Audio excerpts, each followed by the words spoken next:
ரூபாய் தர்மம் பண்ணுங்க சார். அப்படி hello lady and gentleman madam my dear sister அம்மா மாடு லெவலுக்கு போட்டியா ஒரு 10 ரூபாய் தர்மம் பண்ணுங்க சார். இல்லனா 5 ரூபாய் தர்மம் பண்ணுங்க சார். ஒரு 3 இல்லனா 2 அதுவும் இல்லைன்னா ஒரு 1 ரூபாய் தர்மம் பண்ணுங்க சார்.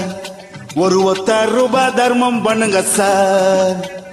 பணம் கொள்ளிக்கும் நாட்டில் உள்ள கனவான்களே, நல்ல மனம் இருக்கும் குணம் இருக்கும் மகராசங்களே. பணம் கொள்ளிக்கும் நாட்டில் உள்ள கனவான்களே, நல்ல மனம் இருக்கும் குணம் இருக்கும் மகராசங்களே. ஒரு 10 ரூபாய் தர்மம் பண்ணுங்க சார்.